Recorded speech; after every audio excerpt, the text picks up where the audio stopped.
What's one thing you regret the most? I don't know. One thing I regret the most, Yes. the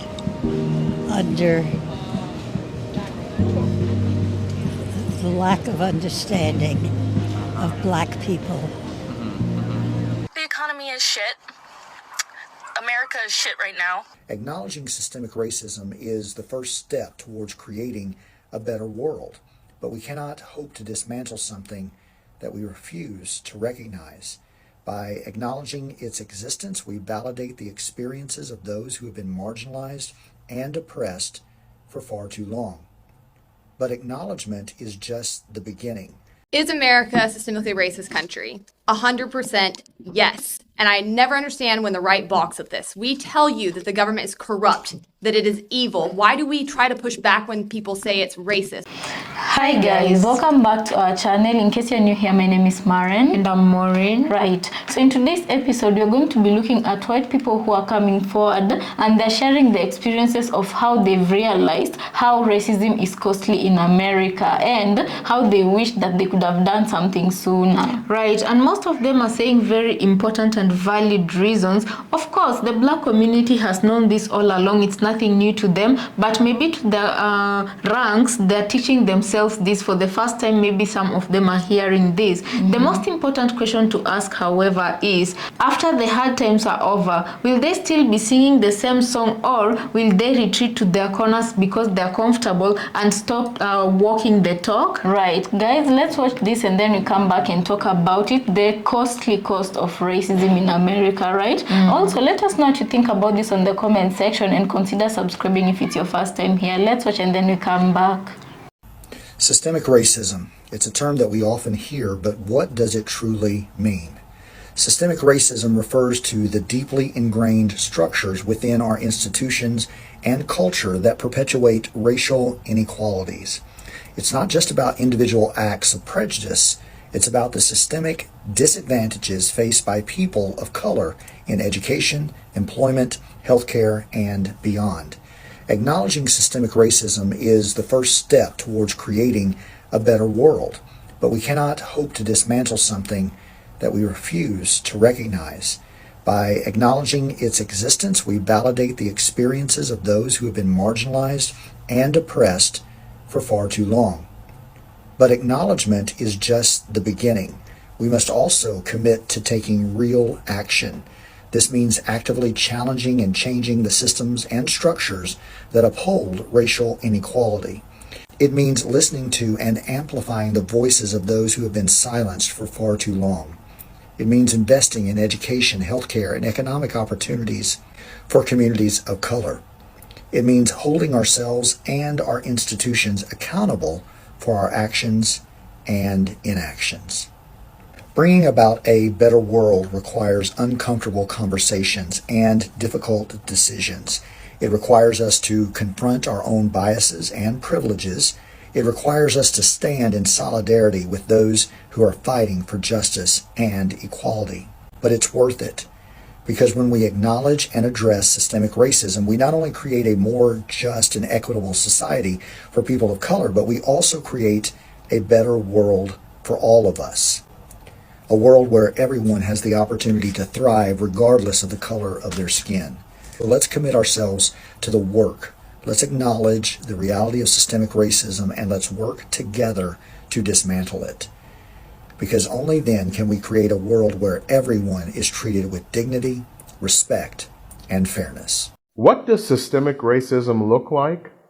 Well, in 2018, the Economic Policy Institute released a report 50 years to the day after the Kerner Report of 1968, which reported on the incredible wake of violence that erupted in the United States in the summer of '67. And the Policy Institute reported that there was zero progress in closing the gap between white and black America when it came to education, incarceration, and employment. Now, studies show that black newborns are 3 times as likely to die if they are cared for by white doctors. Statistics and evidence continue to show the racism in every stage of the criminal legal system. And poverty and homelessness reflect discrimination against black people and other people of color. And even when you do make it, that racism is there waiting for you.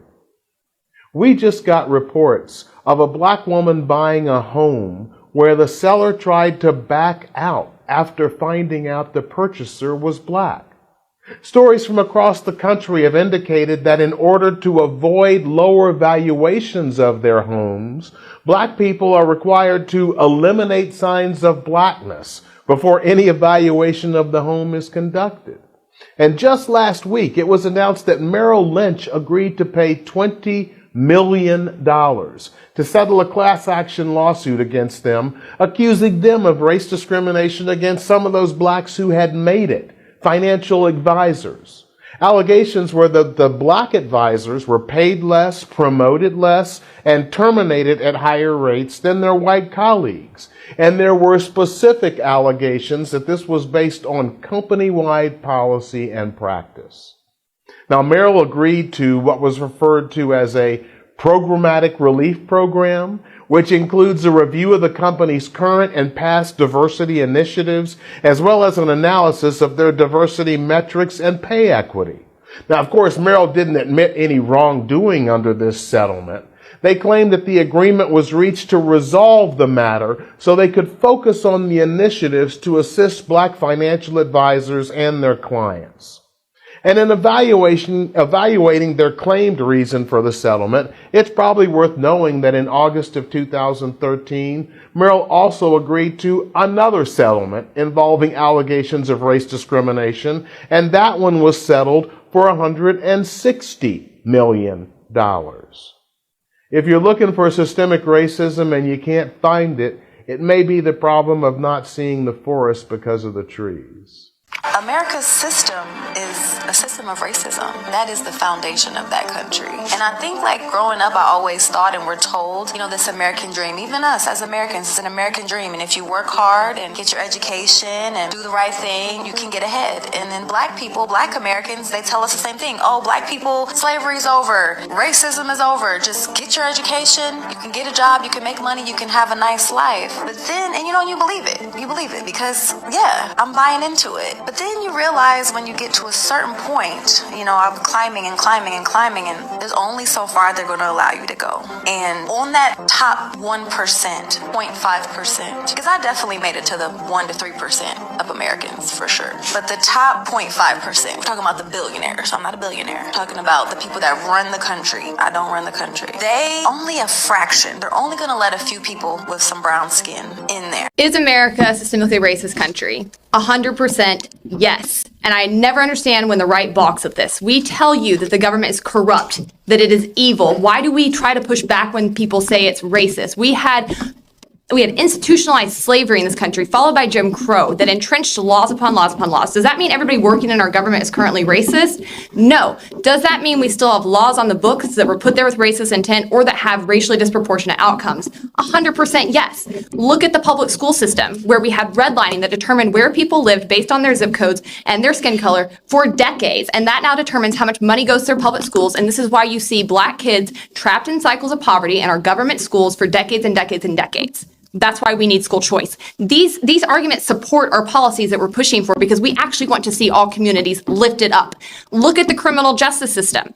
You have 95 million traffic stops that were looked at between 2011 and 2018 across 56 different police agencies. And they found that black people were more than 2 times likely to be pulled over. That disparity lessened at night when cops couldn't see them. They were more likely to be searched than white people, more likely to be caught with drugs, even though white people do drugs at similar levels. Black men are 2.5 times more likely to be killed by police. They're 3.5 times more likely to be arrested for pot, despite both races using those drugs at similar rates. They get 20% longer sentences for the same crimes. When we look at this is a 2017 U.S. Sentencing Commission. When it comes to gun crimes, gun laws were put into place to explicitly block black people from being able to access their rights to self-defense in this country, and boy, do they still work to this day. Black people are far more likely to be charged with gun crimes. They are more likely to be arrested and sentenced for longer time periods when they are caught.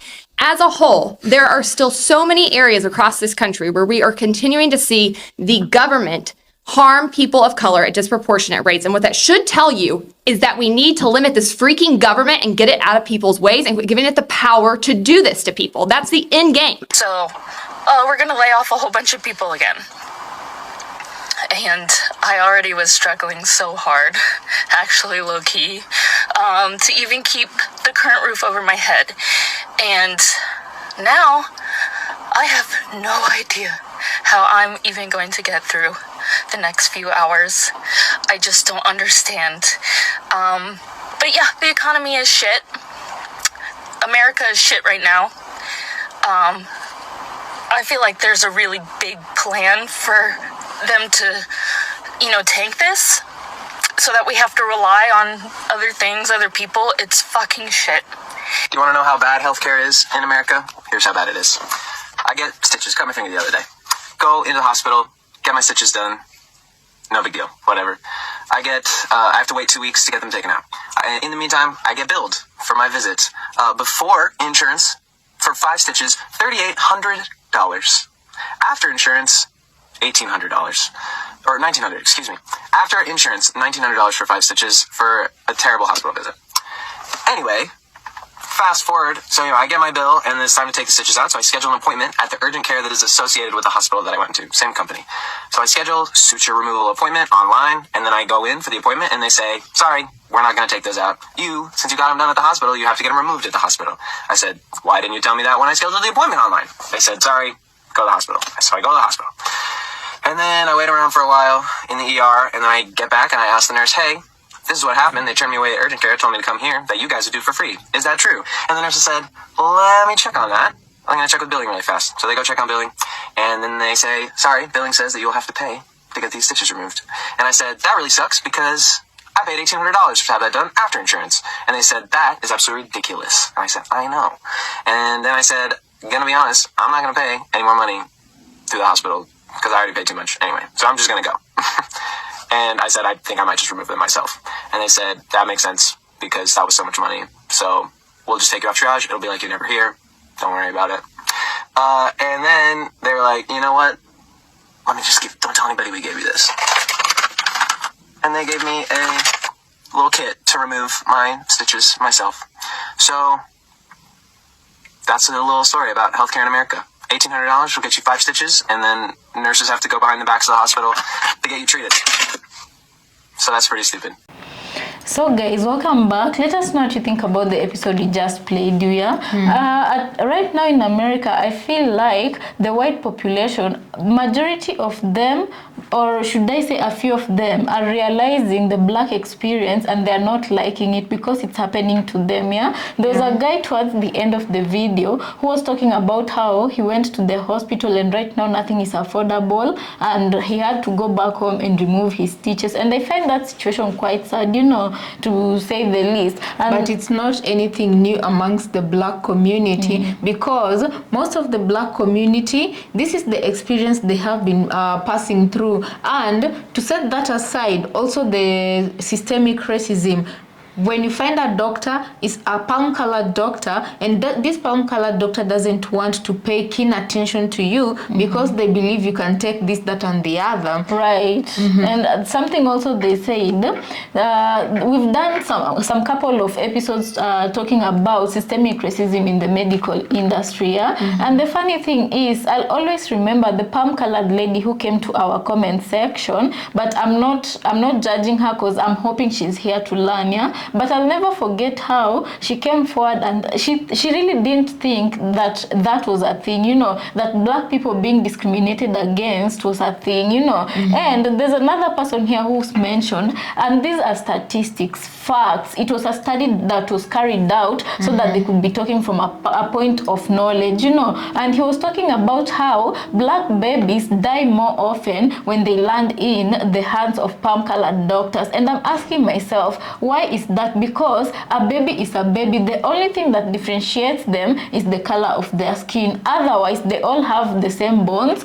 they all have the same color of blood running through them, you know. So why should black babies die more often than when they land in a palm-colored doctor's hands, you know? Right, and you know, before palm-colored settlers went to settle anywhere in the world they are right now, look, for instance, in South Africa, there is a town called Sophia Town. If you're interested in history, this is one of the most important and interesting histories to read upon. It was called Sophia Town in South Africa. Please just go and look at what happened in that town. We also did an episode about that, you know. And before palm-colored people, the ones who are responsible for the apartheid, before they went to settle in that town had black people, it had Chinese immigrants, it had Indians. People were living side by side, and that town was really flourishing until one day the palm-colored people said they wanted to take up Sophia Town for themselves, and that meant they would forcefully evict black people from that place. They would forcefully evict people of color from that place. And they went and took them to concentration camps, and they took up that land for themselves, and they still live there up to now. But Sophia Town was once again reclaimed by some remnants of the black people who were evicted from there, you know. And what I wanted to say about why I'm telling you that is, since time in history, even in America before the Columbus times and palm-colored people went to settle there, people who were living there lived in harmony, right? Up until palm-colored people went and forced their way into taking lands in America. Enslaved people they found there but could not hold on to those people who they found there, hence started importing slaves from Africa, because slaves from Africa didn't know the terrain very well. And to keep these slaves from running away, they gave power to poor palm-colored people to guard these black people, in order for them to feel like black people were the ones who are, you know. And so they didn't even concentrate on their state of being poor. Then they concentrated on guarding better than the black people. And fast forward, even in Orlando right now, I was reading up on this end. There was a white side in a particular place in Orlando and a black side, where the white side believes that the black community took up jobs in Orlando and made them live in poverty because they took up their jobs. And my thinking was, instead of blaming people for taking up your jobs, why don't you blame your government for not putting enough policies to make the place work for both of you? And fast forward to right now, the powers that be have tried to convince middle class and poor Americans, the palm-colored ones, that black people is their biggest problem, you know. And this is why I feel like the hate between the black and the white community, but more specifically, let's just say the white community, because they're the ones who perpetuate this situation, you know. It has fueled this situation from the palm-colored community. But a few of them, as we've seen here, are starting to wake up and realize that they're also now starting to receive the black treatment. Right, they've started to receive the black treatment, and they're also being affected, and that black people are not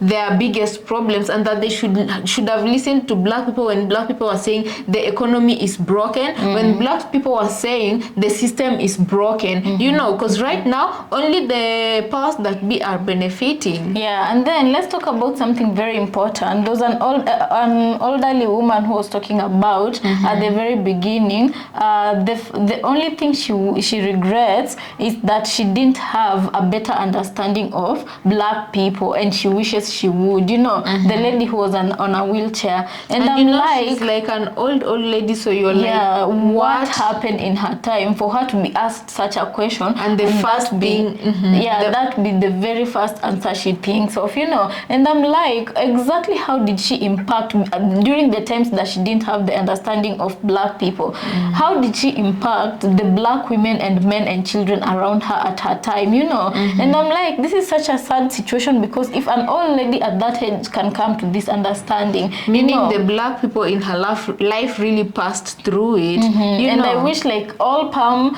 colored population, everybody could sit down consciously in their own awareness and just realize, start realizing and evaluating, why are we acting this way towards people who have not even wronged us? Because you can literally meet a stranger who does not look like you and just act out because you feel like you're better than them, And one point I feel really resonated with me was of the first speaker who was in a maroon hoodie. He said that if people acknowledged systemic racism, then it would mean you are validating the experiences of the Black community and people who have been hurt by these systems that do not benefit them. And right now, my biggest question is, just as we always ask, is white America ready to acknowledge the white or systemic racism that exists? That's the big question. Because right now, up until right now, most, if not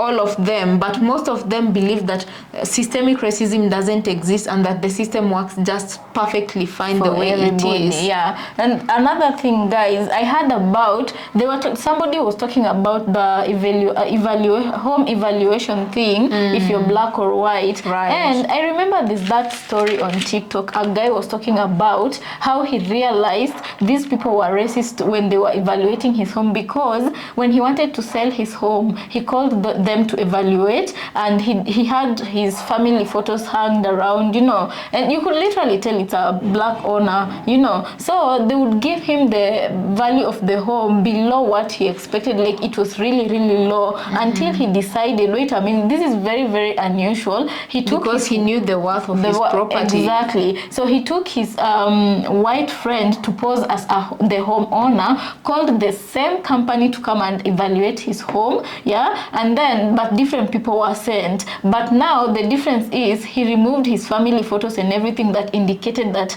a Black owner was, a Black person was the owner of the home, and this other guy posed as the owner of the home, and he was given a very higher value compared to what he was initially given by this same company, and he ended up suing that company for racism and discrimination. And I'm like, how do these people just consciously do this to other people? It's just embedded in them. It's embedded in them to just, like, what do you call it? To try and put somebody down. There's this word I'm looking for, I've forgotten. It's just embedded in them. Cognitive. No. In Kiswahili we say kufinyilia mtu. Yeah, I'm trying to look for that word in English, but it's just in them to keep Black people down, in every sector, be it economically, be it socially, be it anywhere. They just want, like, Black people to remain and stay down, Yeah, and this is why right now we can all be forgiven for thinking all these videos of palm-colored people emerging, saying that, they realize that Black people have been right all along. They really will stay in that informed path. But the better judgment of us can't help but be skeptical that they're only in this, or they're only coming to this realization because first of all, they're getting the Black treatment, and they realize that the financial system is not working for them, and that right now everybody is in the same boat. But once everything becomes they're good once again, they will default back to their natural ways of operating. Right. And this episode is just making me feel like palm-colored people really get away with a lot of things, because when you explain about the systemic racism and how a big number of Black population is incarcerated and they do more time for the same crime a palm-colored person might be caught doing, and how the Black population are the ones who are stopped by the police a lot of times compared to their white counterparts. And I'm like, the palm population really get away with a lot of things, because and this is why they don't want that system to change for them. And also it's why they lack that accountability, because while the law is busy harassing Black people, nobody is policing them. Yeah. Anyway, guys, I think we're gonna be leaving it there. Let us know in the comment section what you think about this episode. Also consider subscribing if it's your first time here. Let's catch you on our next episode. As usual, we wanna thank you so much for joining us, right?